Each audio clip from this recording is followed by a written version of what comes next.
শেখ হাসিনার অধীনে অবাধ সুষ্ঠু নির্বাচন কিয়ামতের দিন পর্যন্ত সম্ভব নয়। প্রধানমন্ত্রী বলেন যে অতি বামপন্থী অতি ডানপন্থীরা আবার সরকারকে ফেলে দিতে চায়। বামপন্থী ডানপন্থী জানি না, এদেশের মানুষ আপনাকে আর বাংলাদেশের সিংহাসনে দেখতে চায় না, এইটা আপনাকে বুঝতে হবে। আপনি অতি বাম অতি ডান কথা বলে জনদৃষ্টিকে অন্যদিকে নেবেন। আপনাকে কি জন্য আপনার সরকারকে রক্ষা করার দায়িত্ব নেবে সরকার? আপনি কি জনগণের ভোট নিয়েছেন? আপনি তো নিয়েছেন আপনার আর আপনার মামুদের, আপনার খালুদের, আপনার চাচাদের, আপনার ভাগনাদের, আপনার ভাতিজির ভোটে আপনি প্রধানমন্ত্রী। তাহলে কেন জনগণ আপনার সরকারকে রক্ষা করার দায়িত্ব নেবে? অতি বাম অতি ডানের কথা বলেন, এই জনগণের উপর অতি জবরদস্তি অতি বল প্রয়োগ অতি জুলুম করে আপনি গণতন্ত্রকে ধ্বংস করে ওকে কবরস্থানে পাঠিয়েছেন। তারপরেও আপনি বলেন আপনার সরকারকে কে রক্ষা করবে? জনগণ তো চায় আপনার সরকারের পতন হোক এবং অবাধ সুষ্ঠু নির্বাচনের মাধ্যমে একটি নির্বাচিত সরকার হোক। আপনি অতি বাম অতি ডানের কথা বলে আপনি মাঝে মাঝে জনগণকে ধোঁকা দেওয়ার চেষ্টা করেন।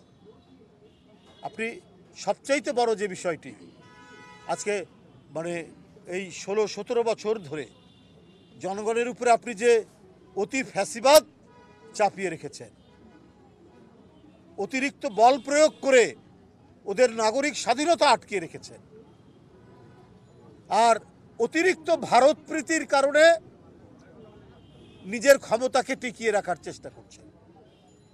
এই অতি বল প্রীতি অতি বল প্রয়োগ অতি চালাকি অতি মিথ্যা অতি জুলুম অতি পুলিশি নির্যাতন এবং অতি ভারত প্রীতি কোনোটা কাজে লাগবে না যদি জনগণ আপনার সাথে না থাকে।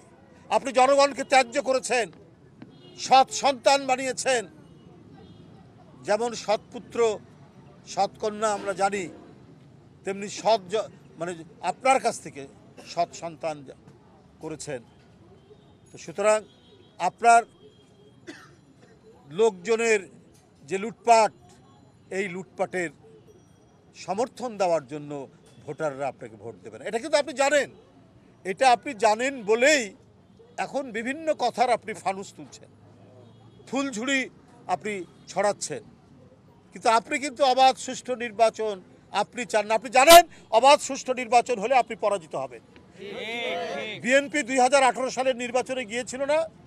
গিয়েছিল। কি এত বড় রাজনৈতিক দল 5টা এমপি ধরিয়ে দিয়েছেন হাতে, লাখ লাখ নেতাকর্মীর নামে মামলা, কবরে যে শুয়ে আছে সে মামলা, পবিত্র হজ করতে গেছে তার নামে মামলা, আপনার হাসপাতালের মধ্যে প্যারালাইসিসের রুগী তার নামে মামলা, লাখ লাখ মামলা দিয়ে হাজার হাজার নেতাকর্মীকে কারাগারে ঢুকিয়ে আপনি একটি প্রহসনের নির্বাচন করে জনগণকে প্রমাণিত করেছেন আপনি নিজেই শেখ হাসিনার অধীনে অবাধ সুষ্ঠু নির্বাচন কিয়ামতের দিন পর্যন্ত সম্ভব নয়। তাই জনগণ চায় একটা নির্দলীয় নিরপেক্ষ সরকারের অধীনে নির্বাচন। আজকে সারা বাংলাদেশ এই যে তপ্ত প্রবাহ, এই যে খরতাপ, এখানে মানুষ পুড়ছে, মানুষ জ্বলছে, মানুষের শরীর ঝলসে যাচ্ছে, এর উপরে ইলেকট্রিসিটি নাই। আজকে মফস্বলগুলোতে মানুষ হাহুতাশ করছে, হাহুতাশ করছে। বন্ধুরা আমার, এদেশের আজকে আন্তর্জাতিক মে দিবস। এই আন্তর্জাতিক মে দিবসে বাংলাদেশে মাত্র বিভিন্ন মানে ফর্মাল ইনফর্মাল সেক্টরে 7 কোটি লোক, এই 17-18 কোটি লোকের মধ্যে 7 কোটি লোক কোনো রকমে কোনো কাজের মধ্যে আছে। সেই কাজকে কাজ বলা যাবে না। এর মধ্যে একবারে একটা খুব বিশ্বাসযোগ্য প্রতিষ্ঠান বলছে এর মধ্যে 85% অর্থাৎ 6 কোটি লোকের যে কাজ করে এটা হচ্ছে খুব সঙ্গীন, এটা খুব দুর্বল, ভালনারেবল, এই কথা ওই রিপোর্টের মধ্যে বলা হচ্ছে।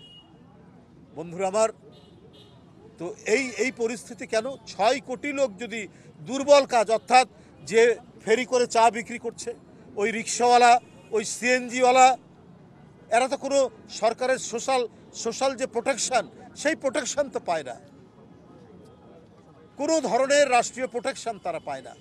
রিক্সাওয়ালা, সিএনজিওয়ালা, চা বিক্রেতা, সেলসম্যান এবং যারা কৃষির সাথে জড়িত এই শ্রমিকরা, দিনমজুররা, এরা এটাই হচ্ছে প্রায় 6 কোটির উপরে। তাহলে আপনি খালি উন্নয়নের কথা বলেন, আরে উন্নয়ন তো মানুষ খেতে পাওয়াটাই তো উন্নয়ন, মানুষ তার একটা বাসা থাকবে, এটাই তো উন্নয়ন। জনগণ মোটামুটি 2 বেলা অথবা 3 বেলা একটু করে হলেও খেতে পারবে, এইটাই তো উন্নয়ন। সে অসুস্থ হলে একটু চিকিৎসা পাবে, এইটাই তো উন্নয়ন। আপনি কি মেট্রো রেল দেখান, আপনি কি পদ্মা সেতু দেখান, ওইখান থেকে তো টাকা নিয়েছে আপনার লোকরা, ওরা বানিয়েছে বাড়ি অস্ট্রেলিয়ায়, ওরা বানিয়েছে বাড়ি সিডনিতে, ওরা বানিয়েছে বাড়ি দুবাইয়ে, ওরা বানিয়েছে মালয়েশিয়ায়। আর এই 6 কোটি আপনার এই সমস্ত ক্ষুদে শ্রমিকরা, এই চাওয়ালা, এই রিক্সাওয়ালা, এই সিএনজিওয়ালা, এই সেলসম্যান এবং এই দিন মজুররা, এরা যেমন আছে তেমনি আছে। তারা এক মুঠো ভাত জোগাড় করাও তাদের জন্য কঠিন। এই দ্রব্যমূল্য হু হু করে বাড়ছে, তার উপরে মূল্যস্ফীতি। সারাদিন রিক্সা চালিয়ে কয় টাকা পাবে? কয় টাকা দিয়ে সে 1 কেজি চাল কিনবে? তার আপনার 250 গ্রাম যদি পেঁয়াজ কেনে, তাতেই তো তার সারাদিনের ইনকাম চলে যাবে। তাহলে উন্নয়ন কি শুধু আপনার ওই বড় বড় বিল্ডিং দেখালেই উন্নয়ন? না, উন্নয়ন হচ্ছে মানুষকে আত্মনির্ভরশীল করা, মানুষের কর্মসংস্থান হওয়া, এবং যে সমস্ত মানুষ কর্মে নিয়োজিত, সে অত্যন্ত তার ইনকাম যদি অল্পও হয়, সে রাষ্ট্রের একটা প্রোটেকশন পাবে, রাষ্ট্রের একটা সুরক্ষা পাবে। আপনি সে সুরক্ষা দেয়নি। আজকে তারা কাতরাচ্ছে এই প্রচণ্ড তাপের মধ্যে। আরও তাদের সঙ্গীন অবস্থা। এখানে যদি স্কুলের হেডমাস্টার মারা যায়, এখানে যদি স্কুলের শিক্ষক মারা যায়, এখানে যদি স্কুলের ছাত্ররা আপনার অজ্ঞান হয়ে যায়, তাহলে ওই রিক্সা চালক, ওই সিএনজি চালক, তার পরিণতি কী হতে পারে?